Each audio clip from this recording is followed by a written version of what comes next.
And then there is a wonderful book. You can see all the rest of the publications here, but there is a wonderful book by Harry Falk, which was published in 2006, where you can see all the sites. So whatever you will see today are the sites which I have visited myself. But when you look at the book by Harry Falk, you will see all the Ashokan sites and their photographs, which is very, very imperative for any researcher. Now, coming to the very common things, that is the Ashokan texts, they are very important because it's like photocopy. He had made one text and then made multiple copies of it and given it everywhere to be engraved on stones. But what we really have to think right now is that this ruler, when he was getting it engraved, at that time, most of the people could not read. So they were not literates. So why was he spending so much of money on engraving? Because engraving is a very difficult process. And when most of the people cannot read or write, then the whole purpose is defeated. So the expense of the towards the edicts becomes multifold, because you have to have a person on the site who will read it.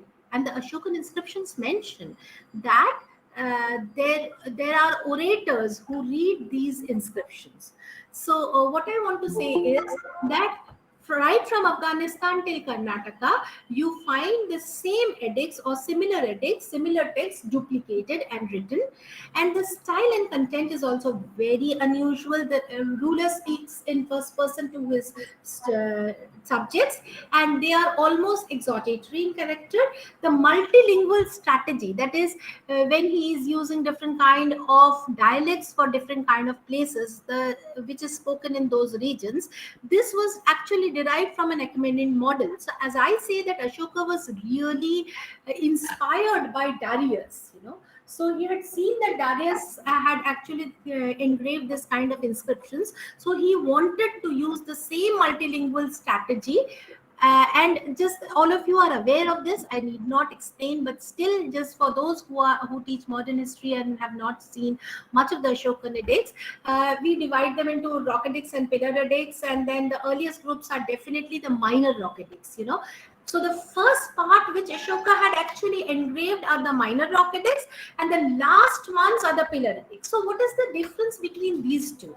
When he was engraving the minor rock edicts, the main purpose was that he had just gone for a religious tour, So he had finished this tour, which was 256 nights long. So very consciously, I'm using the word nights long, not 256 days, because this is the term mentioned in the edicts, that he had spent 256 nights. Because for an emperor who comes from a royal family, spending a life like a lay upasaka, moving around with the Buddhists, especially spending nights with them, is the most difficult thing, because days you can just roam around, but nights have become very difficult. So the inscriptions directly mention that he spent 256 nights like a lay upasaka with the Buddhists, and went on a tour of all the religious places, and then he came back finally, and then he just went to Ujjain for some time.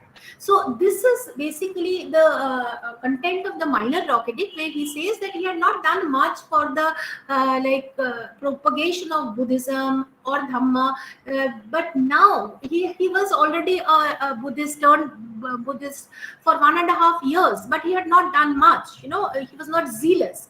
But now, later in the later half, now he has become zealous and he wants to do much. So he is getting the edicts engraved at different places, and he says that wherever you get rocks and boulders, engrave them. And it was a very organized effort. He knew where he is getting it done. Especially money was sanctioned from the center, and how we recently we have started a kind of a work pattern analysis, and we have published a lot of papers on that. How things were executed, it shows, how the center gives the order and how it is executed in each site, how many people work, how the orders come, etc. But I won't go into the detail of that. But of course, after the minor rock edicts come the major rock edicts, that is set of 14. Minor rock edicts are only 2. Remember that. whereas a major rock edicts are set of 14, 14 different kind of texts. And the pillar edicts, whereas, which is the last one I'm saying, they are 6 in number. Only 6 edicts, pillar edicts are there, and there is only one edict which is called the pillar edict 7, which is only found in Topra, which was later on shifted to Delhi. And this sums up everything. This is just ending, royal ending, gala ending of the project of engraving edicts, where he is summarizing everything. Whatever he has written in all the edicts are almost summarized in the 7th pillar edict. Now, very quickly, I'll just tell you about the use of different Prakrits. So, we get a Western dialect, we get a Northwestern dialect. Western is the Ginnar region, and the Northwestern dialect is the Gandhari Prakrit. Then we also get a non-Indian languages like Greek and Aramaic. Besides this, all of us know that for his northernmost part, he used Greek, Aramaic, and Kharoshti. So he is using Kharoshti only for Shahbaz Gadi and Manshera, which are now in Pakistan. And this is what I would like to share with all of you, that this is the extent of his empire. This is actually the location of his major rock edicts. So here you can see Shahbaz Gadi and Manshera forming the boundary of his empire. Then when you come here, you get the Kalsi edicts. And then when you come here, Dhauli and Jaugarh, the eastern limit. When you come here, you get Sanati, and this is Sanati, and this is Eragudi. And when you come to the western part, you get the Sopara one and the Girnar one. So what comes up very distinctly is that these are set of 2 edicts which he got engraved in each boundary other than the Kalsi one. So Kalsi also had a twin, which is missing. So the project itself aimed at having two sites on each frontier, and it was executed. So sites definitely were selected, and how it will be executed was also selected. Today I won't get time to speak about all these, but there are minor rock edicts, and these are the minor rock edicts are found from 18 different sites. And other than that, there is this Bairat edict, which is from Jaipur, Rajasthan, and now in the Asiatic Society, Calcutta. This addresses the Buddhist community or the Sangha and recommends 7 texts. When I mentioned that he was very strict, and just imagine a ruler telling the religious monks and nuns what to read and what not to read. He had almost fixed a syllabi for the monks and the nuns, and he mentions specifically 7 texts which they have to, he recommends them that they have to study when they are in that monastery, in the Buddhist monasteries. And other than these, we also have 3 inscriptions from Gaya, which I mentioned, with the Barabar caves, which Ashoka had donated to the Ajivika monks. And about the pillar edicts, I've already mentioned, they are found from 6 different sites, and they are 6 in number, and only one pillar edict, that's the 7th one, which is the longest and summarizes everything.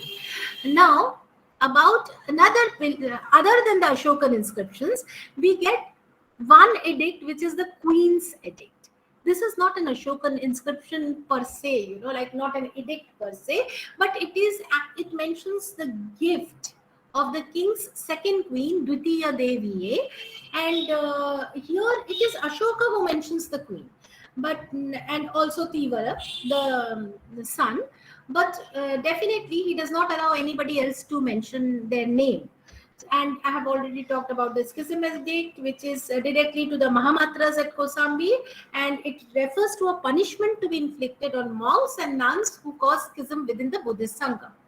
Now, pillar edicts are also 2, like I mentioned, rock edicts are major and minor. Pillar edicts are also 2 types, major and minor. Major we have already spoken about, the 6 sites, and other than that, at 5, we get minor pillar edicts. That is Sanchi, Sarnath, then in Nepal, Nigli Sagar and Rumindei.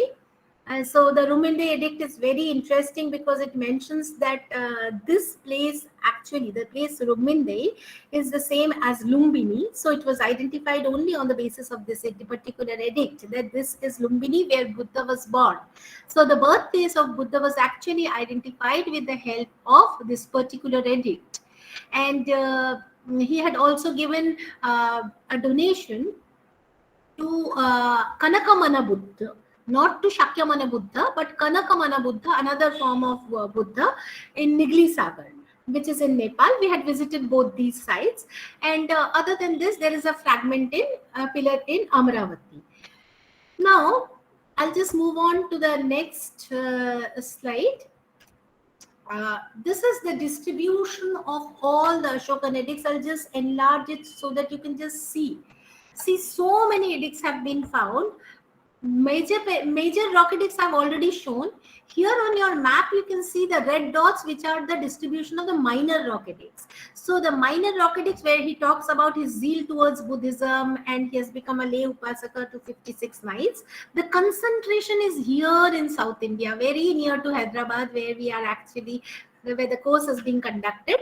Here you get a major concentration. And three of the names, that is Ashoka, comes from this segment, and only one from northern India, that's Madhya Pradesh. And rest you can see scattered reference for the rest of the minor edicts.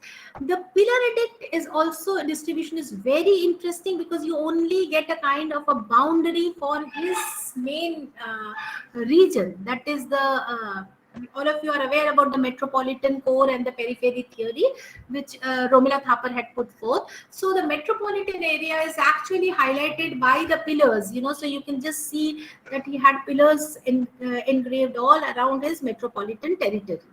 I've already spoken about the Achaemenid influence and how Darius was using Old Persian, Akkadian, Elamite. So this actually inspired Ashoka to also adopt a multilingual strategy. I won't go into the detail, but of course I have to mention the date once before going into the deep. So it's all dated in his regnal years, which are 1 year from his coronation. So post coronation, after 1 year has elapsed, the things are actually dated. So you have to count it from there. And so mentions a major political event in the 8th year, that is Rock Edict 13. And the 27th year, the whole project of engraving the edicts actually ended. So this is something which is very important, which all of us have to remember. And so this is the slide for that. I'm just moving to the next part. So the writing of the pillar edicts, like when I talk about the Delhi Chopra pillar edict, it runs across the whole of the circumference of the edict, and the whole thing was transmitted orally. And the separate rock edict 1 at Dhauli, it gives us this whole information that there was a person who would read it aloud, Raja Vachanika. So a Raja Vachanika is a person who will read the Vachana of the king. And there are edicts which I mentioned as separate rock edicts. These are also rock edict category, but they are only found from 3 sites. One is Dhauli, the other is Jawgad in Odisha, and also from a site in Karnataka, that is Sannati. I'll come to it a little later when I explain. Now, people also talk about the ancestry of Ashokan pillars. They say that Ashoka is not the person to have made all the pillars. These are monolithic pillars, all of you know. And already from the Vedic times, pillars were there, etc., etc. You can just read a lot about them. But today, I would like to draw your attention to the fact that the Chinese pilgrim Faxian and Xuanzang mentioned that they had seen several pillars. One of them I would like to definitely mention, which we do not get right now. It's from Rajgir. So Faxian mentions that he had seen a pillar in Rajgir, but it is not there right now. So we do not know that where the pillar has gone.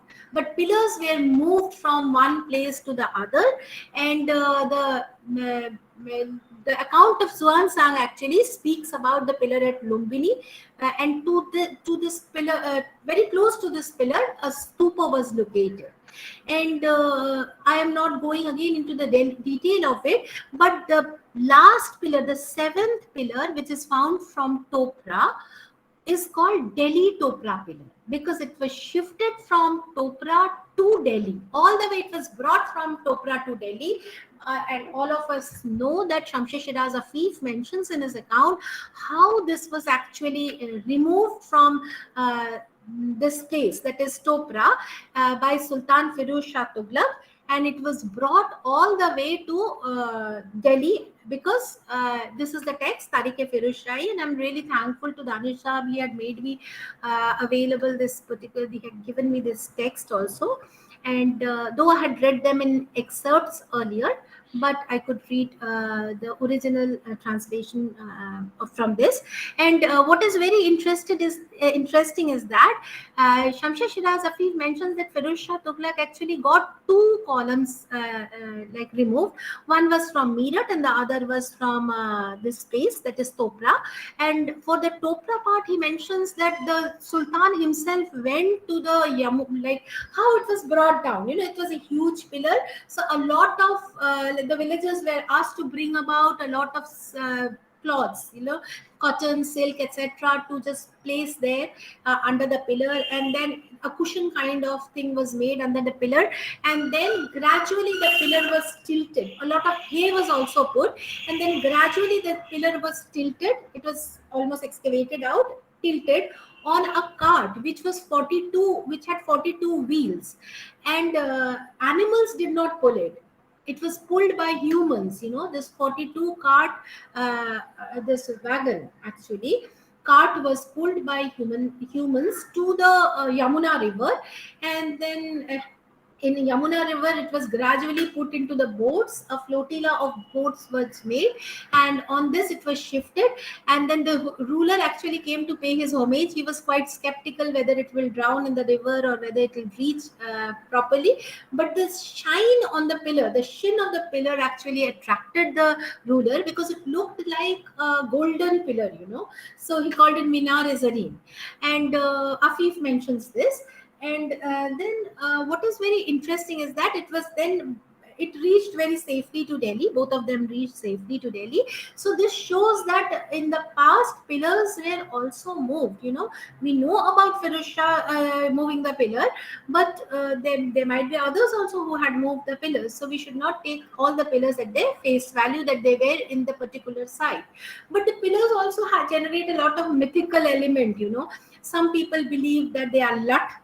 So and they were used by Pandavas. So often we find the association of mythology, like Pandavas being associated with these pillars, Bhima's walking sticks, and so on and so forth, which are all mythical elements which had crept in. But you can see on your screen how the pillar was actually removed by Firuz Shah. I've just given all the details of this on the screen, and how it was moved from Yamuna onwards, that also I have given here. And then I had already described this, so I'm just moving on to the next one. And now I will quickly move on to the part where I would like to speak about the name Ashoka.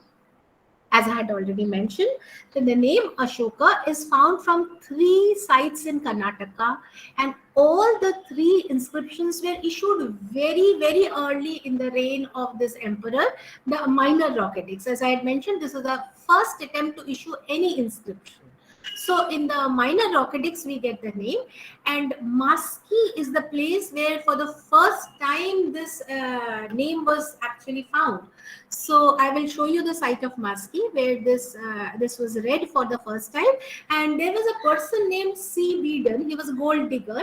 He was searching for gold in this whole region of Maski, and all of you know that this region has the Hatti mines. So it's the Kolar mines in this region. So Maski is very close to that, and Beeden was actually searching for gold in this region, and he chanced upon this inscription, and then it was gradually read, and for the first time, like, people could read that the inscriptions which we are getting right from Afghanistan till Karnataka, which read Devanang Piya Piya Dasi, actually were issued by a ruler named Ashoka, because it said Devanang Piya Piya Dasi Ashoka. So his name was Ashoka was found for the first time, and then all the inscriptions were attributed to him. So Maski plays a very important role in this. And other than Maski, we also get the name in Nittur and Udegala, which are also in Karnataka. So 3 out of 4 are in Karnataka, and the only one which is in North India is Gujarrat. Gujarrat is in Madhya Pradesh. But other than that, I would like to draw your attention to an edict from Madhya Pradesh, which is the Panguraria edict. Here, directly the ruler says that his name is Piyadasi. So this was probably engraved by a son of Ashoka or maybe Ashoka himself, but it reads Piyadasi Nam Raja. So there is no doubt that his name was Piyadasi, and all the inscriptions say Devanang Piyadasi. So, and another very important thing which is mentioned in the last point, that is the Nagarjuni inscriptions which are issued by Ashoka's grandson Dasaratha also use the term Devanang Piya, which is an epithet, a title, but do not use Piyadasi. Directly they say Devanang Piya Dasarathena, which means Devanang Piya Dasharatha. So definitely we know that Piyadasi is also the name of Ashoka. And I've already told that in the Kandahar edict, the name of Ashoka occurs as Piyadasi directly. The only edict where we get his name as Piyadases. And very interesting piece of information comes from Buddha Ghosha's account where he says, Piyadasi Nama Kumara. So there was actually a prince named Piyadasi who assumed the title Ashoka at the time of his coronation. So Buddha Ghosha's account is much later, but we know that to Buddha Ghosha this whole thing was known, that his name was Piyadasi and not Ashoka, that he assumed this as a title during the time of coronation. So this is again very, very important. So the span of edicts which we are discussing, right, is from 10th regnal year till 27th regnal year. And even in case of minor rock edicts, that is in the 18 sites, they are almost in twins like the major rock edict sites. Like when you see South India, Nittur and Udegalam are at a distance of 5 kilometers almost. Gavimat, Palptigundu are also located very, very close. So when we look at the southern territory, that comes up very prominently, but something to really ponder upon, that 50% of the sites of minor rock edicts are located in South India, which was so very far from his metropolitan area. He had engraved so many edicts, and here the red ones, that is Sannati and Aragudi, here we get the major rock edicts. Rest are all the minor rock edict sites. In Andhra Pradesh we get 3 sites, and in Karnataka we get 9 sites. So we will be looking at that. Then this is the map showing all the sites here, and you can see the distribution of minor rock edicts once again. So this is the distribution, the concentration is here and rest here. Now this is the site of Maski, where we got the name of Ashoka for the first time, and here in the very first line one can read that his name was Ashoka, and the minor rock edict was issued after 10 years had elapsed since his coronation, and after the completion of 256 nights of tour.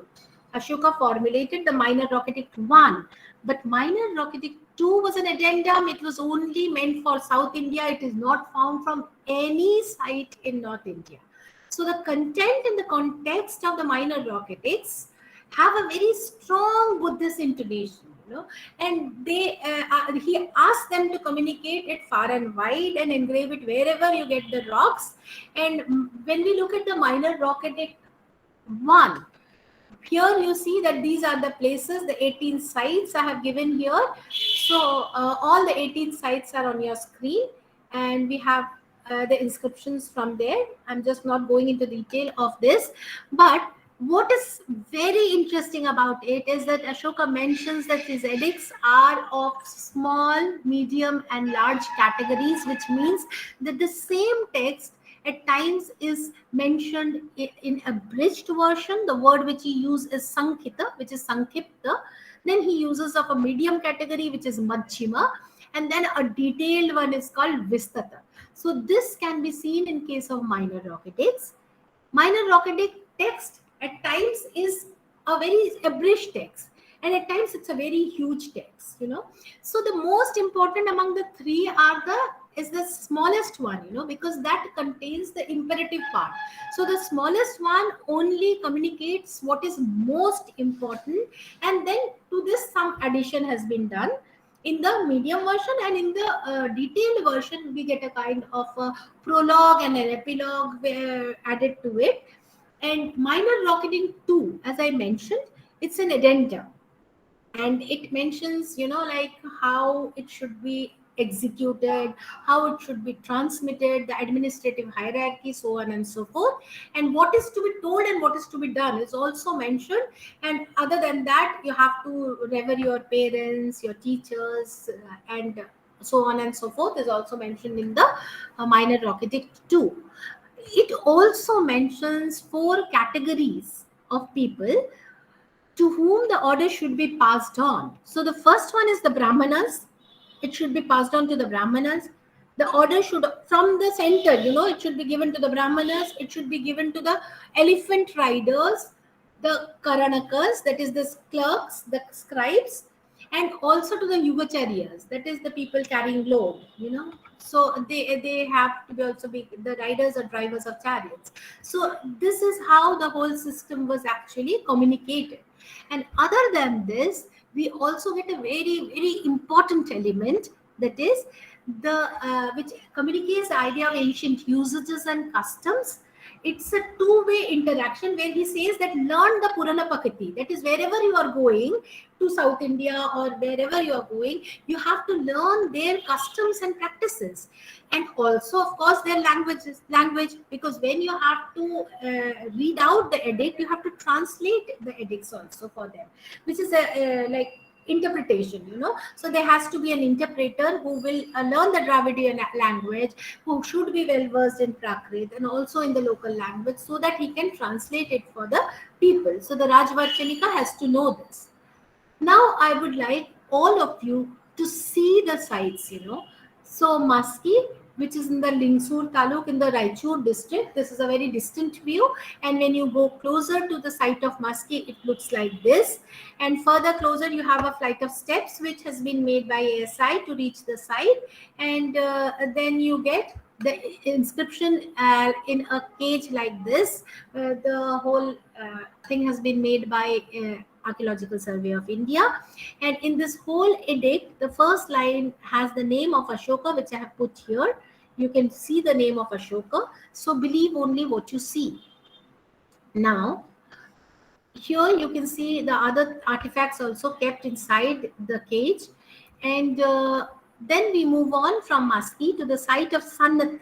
As I told, that Sannati is the site where we get them. Yes. Okay, so Sannati is the site where you get the major rock edicts.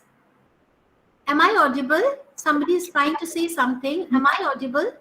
Yes, ma'am, you are audible. I Yes, think that yes, you should ma'am. carry on too. Okay, thank you. There's some disturbance, so I'll just make that.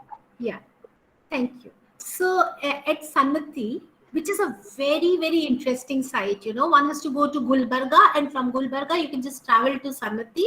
And very close to Sannati is the site of Kanaganahalli, where you have from where the sculpture of Ashoka had shown. So it's a whole single complex. Sannati is a single complex which includes Kanaganahalli as well, and it is on the river, on the bank of river Bhima. You can see the river Bhima flowing here, and the discovery of the Sannati edict is also very, very interesting. Which I would like to share with all of you. Many of you know about it, but still, it is on a freestanding rock like this, and it is engraved on both the sides, and the only Ashokan inscription in the subcontinent which is engraved on either sides. So rest of the Ashokan inscriptions are only unifaced and not engraved on both sides. So this is a dressed stone. So a piece of stone was actually polished and made prepared, like you can say it was prepared well and dressed properly for engraving the Ashokan inscription. And then the Ashokan inscription was engraved and probably sent to this place. And so that, you know, they don't have to transport two stones, they just engraved it on either sides. So when one reads the inscription, the person has to move around, you know, circumambulate it so that you can read the whole inscription.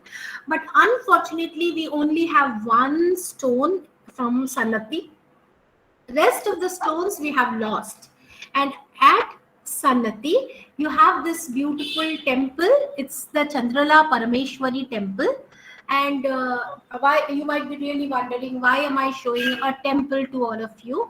Because inside this Chandrala Parameshwari temple, you have a deity, which is the principal deity, Chandralamba. It's also called Chandralamba. And other than that, another figure which was lying in small pieces on the bank of Bhima, we just joined these all the pieces to form this sculpture. It's a beautiful Kalika figure, and I will show you the figure. This is the Kalika figure, which was placed inside the temple. And what happened is that once the hand of the deity got broken, you know, the wall of the temple, the roof of the temple collapsed and it fell on the hand of the deity, and the sculpture got broken. And then what happened is that one devotee came and he said that he will fund the sculpture and it should be replaced, because a broken sculpture should not be actually revered. So he donated money and a new sculpture was formed, and this is the old sculpture which was removed and it was kept in the temple premise. It is still in the temple premise but in pieces. We just joined it together to form this beautiful sculpture which has a kapala in its hand, a mundamala, etc. And it was seated on this rock which actually carried the Ashokan inscription. And to place this deity and the hinge of the deity so that it does not move away, a hole was cut into the Ashokan inscription. So what actually happened in the 7th, 8th century when this sculpture was made, they were searching for a stone which can be the base stone of the inscription, and they got this Ashokan inscription lying around, and it was brought, cut, and just placed under the deity. And when the sculpture was dug out to replace it with a new sculpture, then we got the Ashokan inscription. So this is how it was actually discovered at this place, that is Sannati. And this deity also has a history, you know. We also get another sculpture which is a part of a Saptamatrika figure. This is the figure of Indrani, because here you get a small elephant and a lady giving birth to a child, which are attributes of Indrani, but rest are absolutely the same, the Mundamala, the Kapal, etc., etc. So you have 3 generations of goddess. This gave birth to the previous one, and the breaking of this sculpture gave birth to the new one, that is this one. A fresh sculpture was actually made and placed inside the Garbhagriha in the temple, and the one which had the Ashokan inscription was now rejected and placed in the temple premise. So the 3 generation of goddesses you can see on your screen, the latest one, the 7th, 8th century one, and also the previous Saptamatrika figure. So very near to this site is the Mahastupa at Kanaganahalli. I've already shown you this figure. I started my presentation with this. And so Ashoka was in the memory of these people. And of course, he has to be in the memories because even the Satavahanas, you know, because you get a lot of Satavahana rulers in this area whose names are mentioned in the inscription. They had built this Mahastupa, and they were probably responsible for making this sculpture, and it reads Raya Ashoka. So we know that this is a figure of Ashoka. And here we had clicked this one, and this is the rock at Sannati where the Ashokan inscription is engraved, and now it is placed in the shell at in a shed in Kanaganahalli. So now you know why I have been showing Kanaganahalli, because you can find the Ashokan inscription in Kanaganahalli protected site. So here what you get is Rockedict 12 and 13 engraved on one side and separate Rockedict engraved on the either side. When I was mentioning about the separate Rockedicts, I had mentioned that separate Rockedicts are only found in Odisha, in Dhauli and Jaugarh. So scholars had actually named these edicts as Kalinga edicts because they were found only in Kalinga. But the discovery of separate edicts from Sanati actually made the scholars to name them as separate edicts. Though the name was already given, but now we do not use the name, the appellation Kalinga edicts because it is not specifically for Kalinga. And in Dhauli and Jaugarh, I will show you the sites. So these are the sites where you get the, you can see in yellow, Dhauli and Jaugarh, and here is Sandati, which is very, very far from Dhauli and Jaugarh. So here we get separate Rockedics. And in in case of separate Rockedics, in these places you also get the rest of the Rockedics. But some of them are omitted, like Rockedict 11, 12 and 13 are omitted. They are not placed here. And in this place, in 11, 12 and 13, instead of these, we get separate Rockedict 1 and separate Rockedict 2. So some scholars believe that in lieu of these edicts, 11, 12 and 13, separate Rockedicts have been added. But this is not the case. You have to remember when you teach your students that separate Rockedicts are not in lieu of Rockedicts. Some of the Rockedicts were omitted, but separate Rockedicts had a different context altogether. They were edicts in which the local governor, that is the Mahamatras, were addressed directly. And this omitted edict at Dhauli and Jaugarh is specifically concerned with the practice of morality. It speaks about Dhamma, the benefits of practicing it and its qualities. And while defining Dhamma, Ashoka mentions that it is proper courtesy to slaves and servants. Just remember this.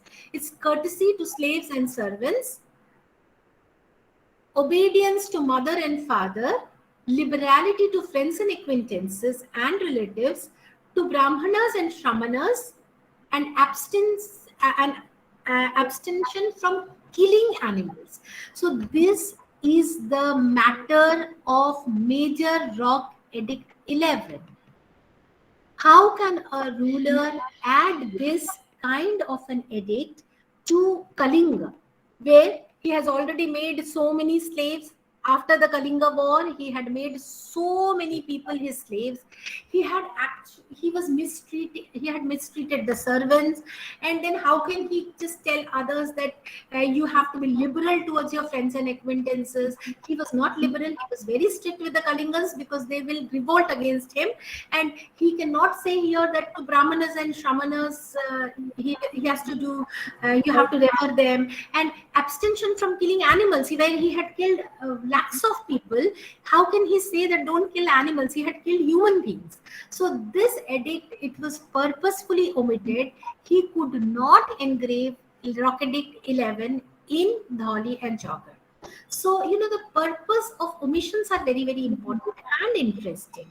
So this will attract criticism after the Kalinga war. Now let's see why Major Rockedict 12 was actually not engraved. Romila Thapar takes Rockedict 12 as a direct and empathetic plea for toleration among various sects. So if it is an empathetic plea, how can Ashoka again do this? It gives enough reason for omission. So this Rockedict is omitted at Dhauli and Jaugarh. But something very interesting is that the separate Rockedicts are found in Sannati. But this was not omitted in Sannati. It was engraved. So we know that the order for omission was not a general one, So it was not omitted at Sannati because the state had sent Brahmanas. A lot of Brahmanas were sent, clerks were sent, elephant riders were sent, as I had shown earlier. So obviously this has to be there in Sannati. This order has to be there, that you have to have happy, conducive relationships with them. So now issue of exclusion at Dholi and Jaugarh of Rock Edict 13 is very, very clear, because in Rock Edict 13 he says that I'm very remorseful that I have killed so many people in Kalinga war. Now I give up war after this victory. And he had killed innocent Brahmanas and Shramanas, actually not directly, but they were killed in this war. So there were other religious men and householders who were also involved in this war, and they had suffered severely. So this was also purposefully actually omitted, or else it would reflect the hypocrisy of the ruler. So you know why these edicts were actually omitted in Dhauli and Jaugarh, and some were omitted and some were not at Sanati. Now I won't go into the detail of it, but I would like all of you to see, you know, many of you might have visited the Dhauli site of Dhauli. When you climb up, you now can see only this much. But this is a figure which I have procured from British Library. This, they can give you the picture how it actually looked, you know, in those times when Ashoka had got it engraved. It was just like this, you know, the royal elephant is here. You can see this part in profile. And then this was kind of a notice board where the edicts were engraved. And initially only this part was made, you know, a prepared surface which was polished for engraving inscriptions. But this part, the other part, was added later on. So this part was initially not prepared, but it was done later on. But now when you go to this place, you cannot see this. You know, it has been put in an ASI like cage kind of a place. So when we look at the distribution, which is very interesting, I'll just put a full screen so that you can see. Here the inscription was they started engraving the inscription 1 to 6. So Rock Edict 1 to 6 continuously was engraved here. So this is the original prepared surface and this is an addendum. So here Rock Edict 1 to 6 was engraved, and then in this portion 7 to 10, then rest omitted, and finally 14 is engraved. Now this portion was left blank. You know, if any other order comes later, then they will engrave this. And finally, the orders came to this Mahamatras of Dhauli and Jaugarh, which is Tosali and Samapa, and they engraved it here. So the separate Rock Edict, which we call 2, is actually the first order which came. So it should be actually separate Rock Edict 1, and this should be renamed separate Rock Edict 2. But since there are so many publications till now naming them as 2 and 1, so we have to go with that appellation. But one has to remember that 2 was engraved first, 2 was the first edict, and 1 came later. For engraving Rock Edict 1, this place were again prepared and chosen, and this boundary was made like this, so that it matches well, you know. Now you can see how they were written very intensely in this region. And when we move to the site of Jaugarh, this was Dhauli, which I was showing till now. Now when you move to the south of Jaugarh, it is a hillock, and the name of the hillock is mentioned in the Ashokan inscription as Khepingala. So, you know, even the rock was named, and then the sanction came from the center that, okay, you can get it engraved here. Sorry, I hope you can see it on your screen. So that's the Jaugarh edict, and the name of this hillock was Khepingala, and it was engraved on a flat white surface. And you can see this. The name comes in the Ashokan inscription like this, Khepingala. And I will show you the site as well. It's again a very good prepared surface, and here the Rock Edicts were engraved, and later separate edicts were engraved here separately. So it's again a space. And what is very interesting is when you get the separate Rock Edicts, here in this prepared surface, space was left on the left corner and for future communications. So though it won't be very easy for you to understand, but just imagine if somebody gives you a page to write, you will start writing from here, because Brahmi is written from left to right. So of course, how will you utilize the page space? You will start writing from here and then continue here.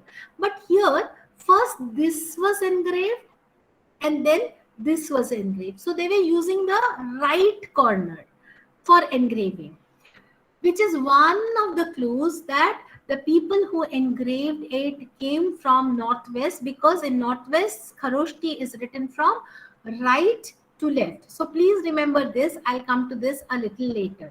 Kharoshti is just written like Urdu from right to left, and Brahmi is written from left to right. So they use this part, because they knew the people who had engraved were semi-literates. They did not understand the script. They just knew that something has come to them and they have to engrave it. They were just engravers, illiterate or semi-literates. So they engraved it like this. Now, you can see here, I'm just moving. So the vacant portion was left, as I had mentioned. And now, very quickly, I'll move to the rest of the sites. Just let me again go back to South India, where I had said that the inscriptions were in twins. This is again a minor rock-edict site of Nittur. And when you reach Nittur, you see it's at the foothills. And here there are two rocks. One is Rock Edict 1, one is Rock Edict 2 at Nittur, and there is there is a site which is located very close to this. That is this is the Bellary district, and the site which is located close to this is called. I'll come to that. This is again a close up of Nittur. You can see here. And I'll come to Udegola, which is the next site. Oh, one more thing before I move to the site of Udegola. This is the stone which you see is at Nittur, and it was engraved in round. So when you read the inscription, you have to move round and round the rock surface to read it, which also shows that it was not actually meant for reading, because most of the people here could not read or write. So there was a person who was an orator who would narrate what is written on the edicts. The edicts were only made like evidences. This is a royal edict by your ruler, by your emperor. So because it is very difficult to read round and round, and it is written up to the end here. So for reading the last line, one has to take a lot of pain. You can see, I'll show you that you can see the inscription till the last line over here, which makes the reading very, very difficult. Now the twin site of Udegola is located here, and which is very, very close to Nittur. And they are like rock surfaces, like notice boards. So they chose a very beautiful piece of rock for engraving, and this is where the villagers used to store their grains and actually stack them. And once there was a major fire in this region, and the whole rock surface got affected due to it, and they scraped it over, and half of the inscription is now gone. And this is the other stone. So one is Minor Rock Edict 1 and the other is Minor Rock Edict 2. So in case of Minor Rock Edict, one finds that even see, two set of engravers were sent to engrave them, because one engraver engraves us like a notice board and the other engraver goes round and round to engrave. So the two patterns are so very different, which helps one to understand what is the work pattern of the engravers. Now when you come to the other site, that is the site of Gavimat, which is in Kobbal district, it is very difficult to climb this rock. You can only place 1 foot at this and then climb it to the top over here, and then you find there is a Buddha Pada there. One of the devotees might have drawn it, the feet of Buddha, and it is on an inclined surface. The Ashokan inscription is engraved here on an inclined surface. So you can see I've just used my feet as a scale to just measure this, the Buddha Pada. And then this is the site of Gavimat. And this is the twin site of Gavimat, which is called Palki Gundu, because this looks like a palanquin. And this is also in the same, that is Kobbal district. As I mentioned, they are twin. And one has to again reach to the top of the hill here, which is very difficult, and then read the Ashokan inscriptions here. As I always say, that the Buddhists were one of the best trekkers, in this world. They used to climb a lot, and of course, this has a Buddhist intonation, and all of you know that as a lay upasaka he had done this. And then these are the sites. This is the Udegola site. which Palki Gundu site, sorry. This is the site of Palki Gundu. And something very interesting are these holes, the post holes, because this is on the top of the mountain. So how will a person know who is just passing by that there is an Ashokan inscriptions? So in those days, they had placed the flags over here, posts and flags, to attract the attention of travelers and others that there is an Ashokan inscription here, and you can see the climbing is very difficult. Now from here, I will take you to the end of the territory, the peripheral zone. So Ashoka himself mentions that this is outside the the main territory, and it's on the edge. So this is the Anta. And this territory has a separate name. So the previous territory of Sannati and the whole complex was called Suvarnagiri, whereas three territories I'll be talking about right now are known as Isila. They are in the edge of the Ashokan Empire. These are Jatingarameshwar, where there is a temple right now, and apart from Jatinga Rameshwar, you can see the site here. One has to climb on the top of the mountain, and there are two Jatinga hills. One is the bigger Jatinga hill, and the other is the smaller Jatinga hill. On the bigger Jatinga hill, here is the Ashokan inscription. And what is very, very interesting about this inscription is that right from here, the Ashokan inscription has been engraved, and the minor rock edict 1 and 2 have been engraved together. They have been combined together and formed a composite one, and not two separate ones. It's a composite edict which has been engraved, and then at the end, the Lipikara signs his name, authenticated by the Lipikara, that is, and then he puts his name Chapada. So this is the first name which we get outside the royal family in the Ashokan edicts. Ashoka never allowed anybody to use the name. But then how did Chapada actually put his name? Other than that, I will discuss this, but other than that, let me tell you that this name is engraved once in Brahmi, and then again it comes in Kharoshti script. So what is Kharoshti doing all the way down south in Karnataka? This is the biggest ever question, because Kharoshti was framed by Ashoka as an official script for the northwestern part of his territory. So this script is written from right to left. So the Lipikara, that is the scribe, was from northwest. So he had authenticated the inscription at the end that this is signed off by Lipikara and then his name Chapada. Now, this part of the edict is something which was not to be engraved on the stone. It was not supposed to be engraved on the stone, but by mistake of the channel of communication, this was added to this part, because Ashoka placed his son, that is the heir apparent, Aryaputra, as the governor or viceroy of Suvarnagiri territory. So the Suvarnagiri, some people say that it is Eragodi, the other people say that it is Sannati, whatever it is. But Ma'am, yeah. I'm sorry for the interruption. This is Ikram here. I was just saying that could you please summarize? I'm sure you would like to take some questions as well. Yes, I will just summarize in 2 minutes, Ikram. All Just right, let me finish this yeah, part. I yeah, will. sure. Thank you so much. Thank you. So, this part, I would just like to mention that he was just writing this for the people, that I am sending this edict to Aryaputra, and the Aryaputra should greet the Mahamatras of this region, and then the Aryaputra of Suvarnagiri should greet the Mahamatras of Isila, and then ask them about their good health, and then hand over this edict to them.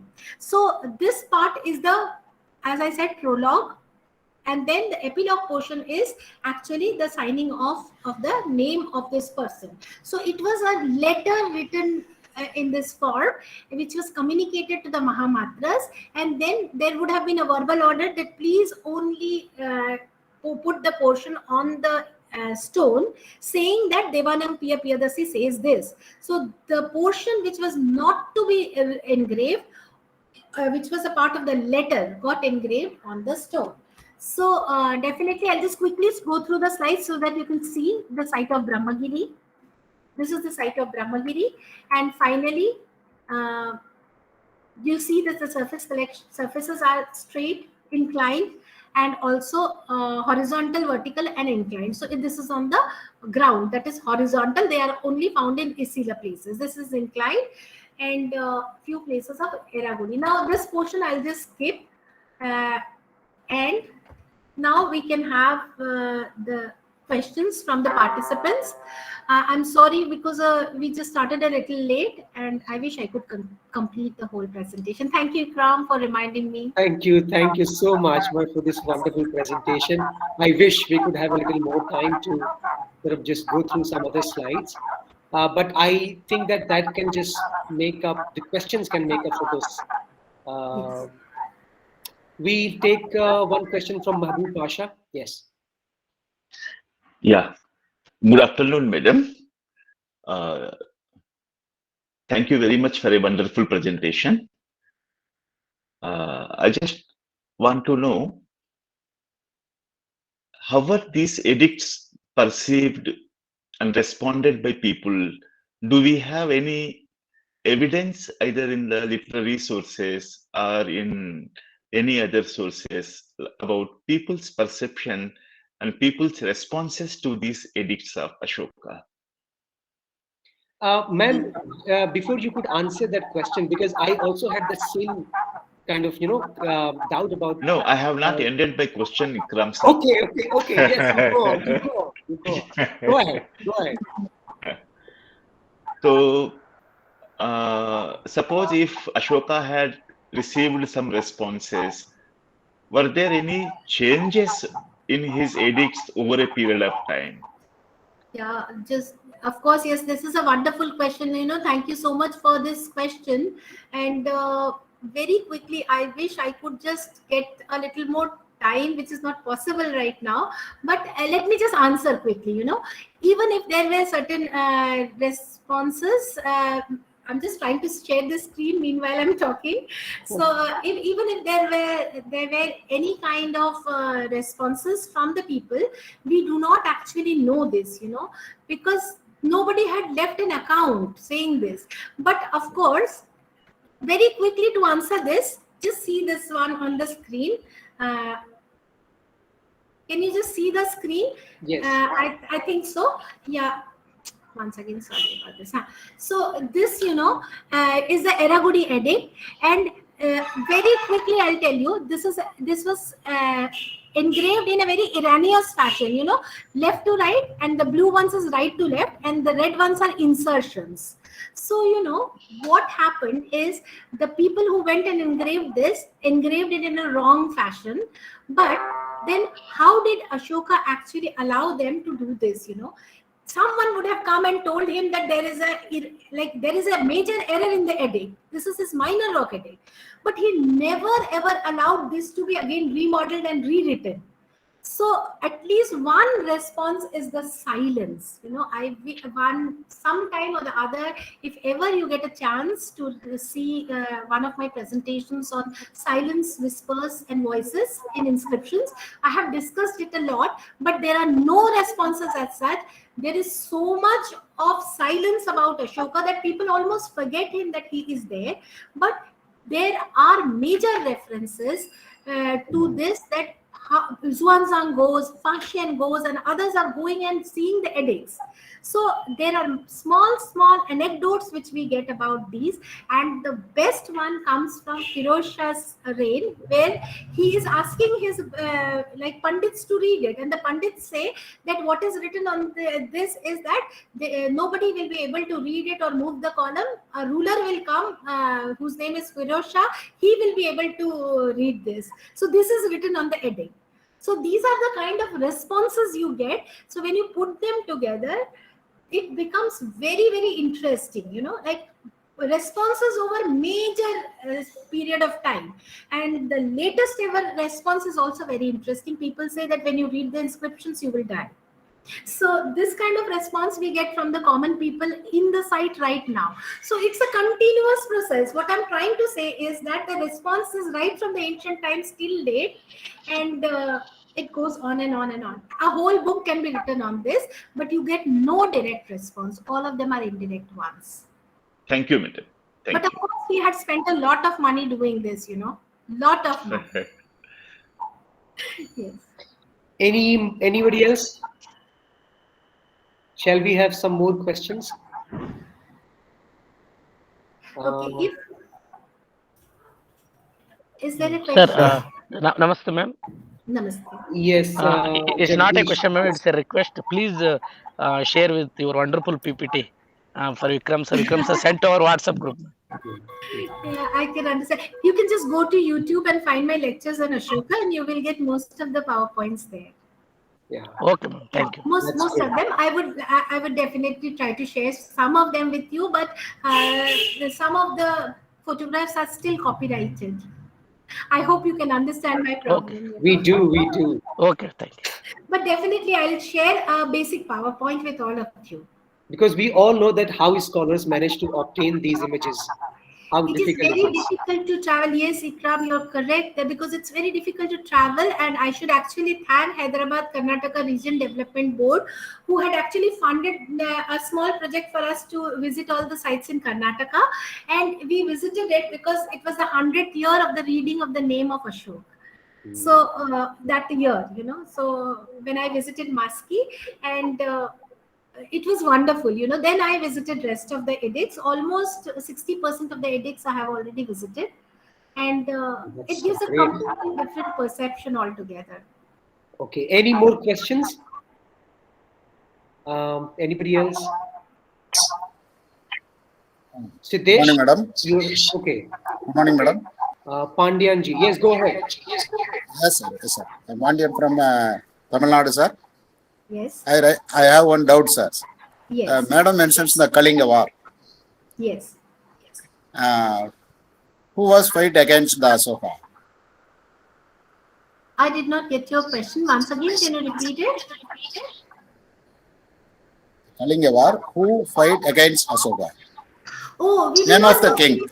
see something very interesting about Ashoka is that other than his Greek counterparts, he does not even name the Choda, Pandya, Satyaputra kings. Who were the kings during his time. He does not name any of them. He does not name anybody else. That's what I was saying when I was talking about Chapada, that Ashoka does not allow the name of anybody, other than his Greek counterparts, because that was a huge prestige for him. He completely omitted the name of his adversary, who was in Kalinga, whom he had defeated. So you only get the name of his queen mentioned by him. Otherwise, he will not mention anybody's name. Even the Aryaputra, who is here heir apparent, his name is also not present. So only the queen and Tivala, which are not his edicts. In his edict, he purposefully made it a point not to mention any names other than his Greek adversaries. Thank you, madam. Thank you, madam. Thank you. Thank you so much for this question. Any more questions? Meanwhile, we are joined by Professor P.K. Basant, sir. I welcome you, sir, to this refresher course.